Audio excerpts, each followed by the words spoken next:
No niin, aletaanpa pitkästä aikaa tekemään näitä opetusvideoita. Mulla oli sydäninfarkti ja ne vei tuonne Seinäjoen sairaalaan ja siellä tekivät pallolaajennuksen ja nyt minä olen elän jatkoajalla. Ja minua on aina mietityttänyt se, että kun minä olen 30 vuotta ensi kesänä tullut, että olen saanut olla uskossa Jeesukseen, Kristukseen. Ja se oli semmoinen tilanne, kun minähän olin kuolemaa tekevä juoppo ja koko ajan saarnas paholainen, että tapaa itsesi, ettei sinusta ole mieheksi. Tai niin mieheksi. Ja no se kun aikansa saarnaa paholainen semmoista, niin kyllä sen viimein uskoo ihminenkin ja niin se tekee. Minähän panin sen piipun ottaa, mutta kun se oli niin pitkä se, kun se oli pienikaliberinen mettästyskivääri ja liipasimeen en yltänyt ja se heilahti ja se tuosta meni läpi ja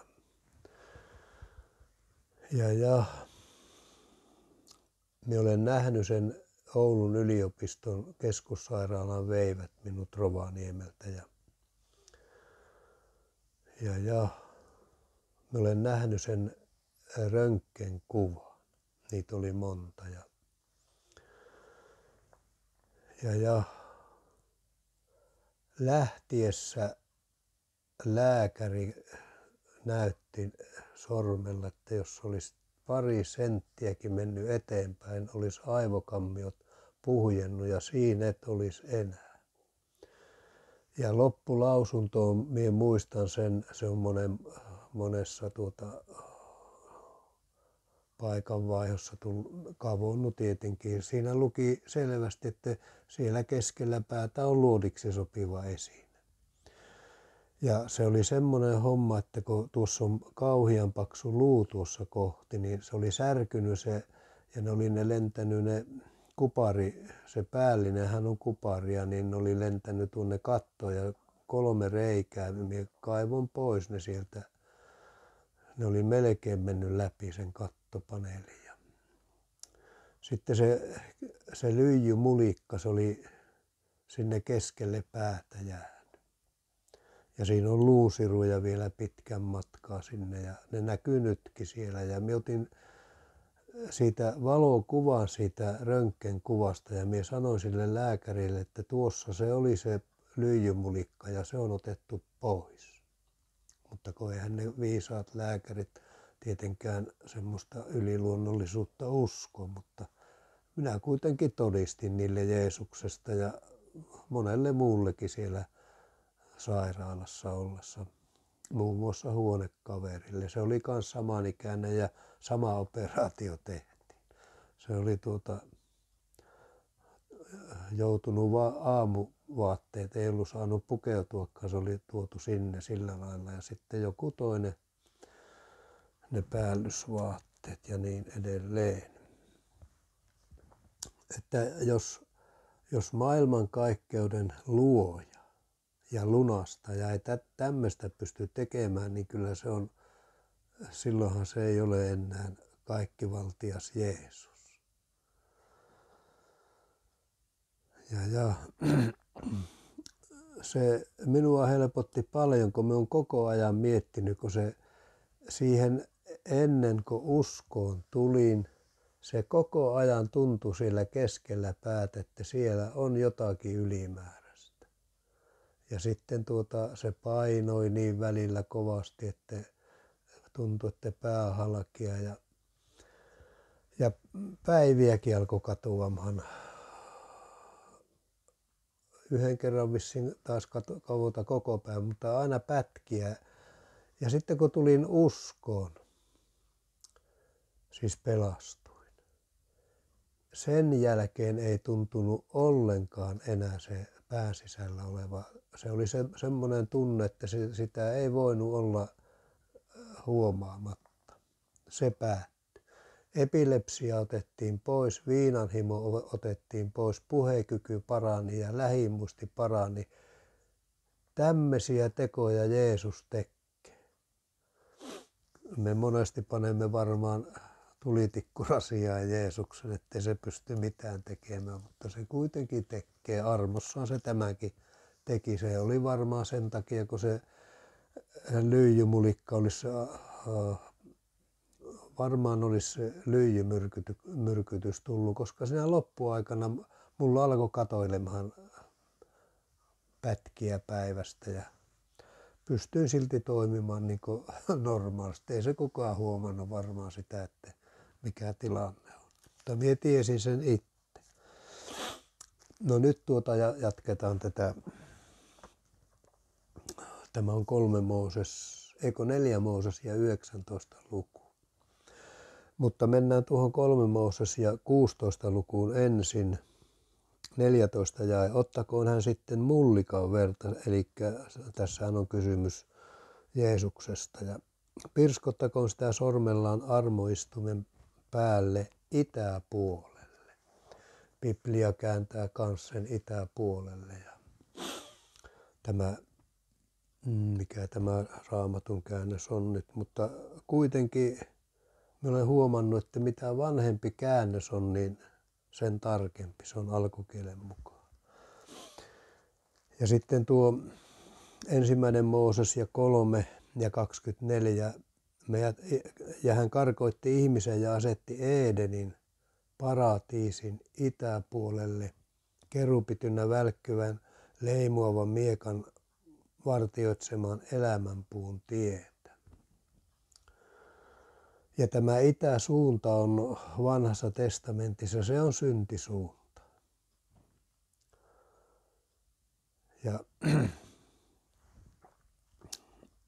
Ja tämä, se on, mä olen tähän kirjoittanut, nyt äsken kirjoitin, että niin näissä kaikissa Jumalan temppeleissä hän oli oviaukko itään päin. Lähtien siitä Mooseksen rakentamasta ilmestysmajasta. Se on alkukielinen ilmaisu, on kokoontumisen maja, että me kokoonnutaan aina kuuntelemaan, mitä asiaa Jumalalla olisi milloinkin. Ja Jeesuksen aikaisessa temppelissä se oli se Serubbaabeli, jonka rakensi, niin, ja Herodes laajensi, niin siinä oli kanssa itäaukko kohti Öljymäkeä. Ja se muuri oli siinä matalampi juuri sen takia, koska kolme kertaa, taikka minä en tiedä kuinka paljon näitä punaisen ruskeita hiehoja uhrattiin. Mutta aina aamu-uhri, joka oli silloin Jeesus ristiinnaulittiin, se tapahtui kello 9 aikana meidän aikaa. Ja sitten tämä iltauhri kello 15, silloin Jeesus antoi henkensä. Ja se esirippu silloin repesi ylhäältä alas se repesi. Ja se oli niin paksu, että se oli nyrkin paksuinen se oli. Ja sitten se oli niin iso, että siinä piti paljon pappeja olla, että ne pystyi liikuttamaan sitä. Että kyllä se Jumalan teko oli, koska se ylhäältä alas asti repesi. Ei sitä ihminen repinyt, kyllä.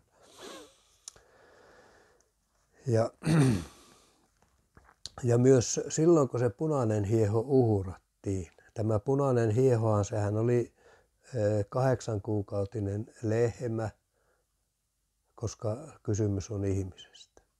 Ainahan tuo, jota sovitukseen käytettiin, se eläin, se piti olla urospuoli, niin kuin Jeesuskin on. Ja nämä kaikki edustivat Herraa Jeesusta Kristusta. Nämä vanhan testamentin esikuvat näkevät aina ristille ja ristin jälkeen seurakunta-aikaa. Ja kun se Jerusalemissa oli tämä tapa, se koski ainoastaan niitä temppelissä toimivia pappeja.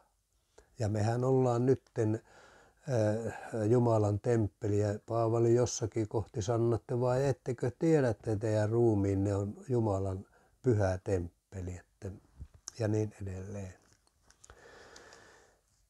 Ja tälle punaiselle hieholle, alkukieli sanoo punainen hieho, sille rakennettiin silta sen Kitronin laakson yli, koska se oli niin jyrkkä. Se oli silta rakennettava, että se pystyi sen punaisen hiehon taluttamaan. Ja ortodoksi juutalaisetkin tämän tietää, koska sen aikuiset nämä perimätiedot ovat tallella, ja ne on hebrean kielellä tietenkin, se vaikeuttaa sitä, että niitä ei ymmärrä ennen kuin, ja sitten täytyy mennä sinne Israeliin ja niin edelleen. Mutta minä olen kuullutko nämä, jotka tietävät tästä asiasta. Ja ortodoksi juutalaiset kyllä tämän myöntävät, että se punainen hieho talutettiin sitä Kitronin laakson, niin sitä siltaa pitkiä sinne Öljymäelle, siihen ristiinnaulintapaikalle. Mutta sitä ne eivät myönnä, että Jeesuskin talutettiin samaa tietä myöten sinne ristille. Ja tämä Kortionin Kolkata, se ei ole sinne päinkään, koska sehän johtuu siitä, että kun ja harva se vanhaa testamenttia sillä lailla alkaa tutkimaan, että no se ei ne tiedä sitä, että se oli itäänpäin ja sen piti olla kilometrin. Eihän se on vähän niin kuin siellä, me olen nähnyt kuvan, se on siellä vähän niin kuin Seljän takana. Ja. No nyt aletaan sitä. Joo, tässä vielä kerkiä vähän matkaa, pitää toisen videon tehdä. Ja tämä punainen hieho, niin kuin alkukieli sanoi, niin tämähän oli temppelissä toimivia pappeja varten, että ne täytyi parannuksen tehdä. Ja nekin oli syntisiä, armahettuja syntisiä niin kuin mekin. Niin kuin tuossa 17. Mutta näin saastunutta varten ottakoon poltetun syntiuhrin tuhkaa ja kaadettakoon sen päälle astian raikasta vettä. Sitten 20 ja 21 alku. Mutta joka on saastunut eikä puhdistautu, se hävitettäköön seurakunnasta, koska hän on saastuttanut Herran pyhäkön eikä puhdistusvettä ole vihmottu häneen. Hän on saastainen. Tämä olkoon heille ikuinen säädös. Tässä ei varmasti puhuttaisi mistään ikuisesta säädöksestä, koska parannuksen pitää Aadamista lähtien tehdä kaikki syntiset.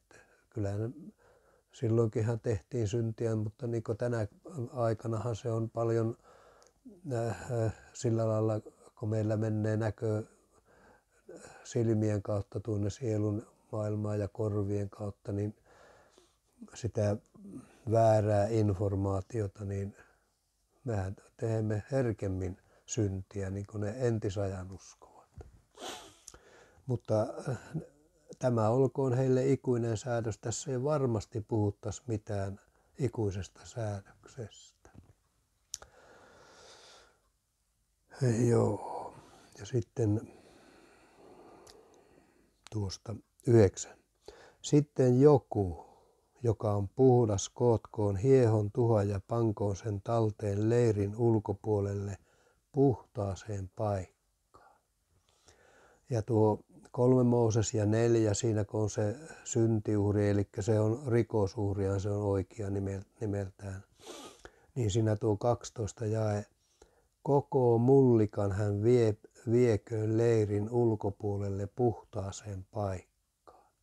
Eli Jeesus vietiin sinne puhtaaseen, ja se on se risti, se puhas paikka, missä meidät puhistetaan. Siitä se johtuu tuo nimi puhtaaseen paikkaan. Ja joka hiehon tuhan kokoosi, pesköön vaatteensa ja olkoon saastainen iltaan asti. Tämä olkoon israelilaisille ja muukalaisille, joka asuu heidän keskellään, ikuinen säädös. Ja sitten minä menen tuon, näyttää kerkiävän tässä lopunkin. Joosua 3. Mutta 3 päivän kuluttua, 2 jae, kuluttua kulkivat päällysmiehet halki leirin, käskivät kansaa sanoen, kun te näette Herran teidän Jumalanne liitonarkin ja leeviläiset papit sitä kantamasta, niin lähtekää tekin liikkeelle paikoillanne ja seuratkaa sitä. Kuitenkin olkoon noin 2000 kyynärän välimatka teidän ja sen välillä, siis kilometri. Älkää menkö sitä lähelle, että tietäisitte tien, jota teidän on käytävä, sillä te ette ole ennen kulkeneet sitä tietä. Tässäkin on selvä viittaus ristille. Ja sitten tuo 4 Mooses 13, kun ne lähetettiin ne vakoojat sinne, niin niitä oli 12 kappaletta, niin tietenkin kun Israelin sukukuntia on 12. Ja Efraimin 9 ja Efraimin sukukunnasta Hosea Nuunin poika. Nämä olivat, 17 jakeeseen hyppään, nämä olivat niiden miesten nimet, jotka Mooses lähetti maata vakoilemaan, mutta Mooses kutsui Hosea Nuunin pojan Joosuaksi. Ja minä olen lukenut jostakin, että tämä Joosua itse asiassa tarkoittaa itseä Jeesusta. Että tämä oli melkoinen profeetallinen kansa. Sehän on, Israelhan on profeetallinen kansa. Ja sitten apostolien tekojen 1, 10 ja 12. Ja kun he katselivat taivaalle hänen mennessään, niin katsoi heidän tykönänsä seisoi 2 miestä valkeissa vaatteissa. Ja nämä sanoivat Galilean miehet, mitä te seisotte ja katsotte taivaalle, tämä Jeesus, joka otettiin teiltä ylös taivaaseen, on tuleva samalla tavalla, kun te näitte hänen taivaaseen menevän. Silloin he palasivat Jerusalemiin vuorelta, jota kutsutaan Öljymäeksi, joka on lähellä Jerusalemia sapatin matkan päässä. Ja Sakarian kirja 14 ja 4. Hänen jalkansa seisovat sinä päivänä Öljymäellä, joka on Jerusalemin edustalla itää kohti, ja Öljymäki halkeaa kahtia idästä länteen hyvin suureksi laaksoksi. Toinen puoli mäkeä siirtyy pohjoiseen ja toinen puoli etelään päin. Tässäkin me näemme, että vanha ja uusi testamentti ei ole ristiriidassa keskenään, ei ollenkaan. Ja niin kuin tuolla hebrealaiskirjeen 7. luvussa sanotaan, että Jeesus on aina ollut olemassa katoamattoman elämän voimasta. Se on ennen maailman perustamista ollut jo ja sieltä lähtien. Ja ei se ole, ja niin kuin tuossa Jeesus Kristus on sama eilen, tänään ja ikuisesti, sanoo hebrealaiskirjeen 13 luku ja 8. Aamen.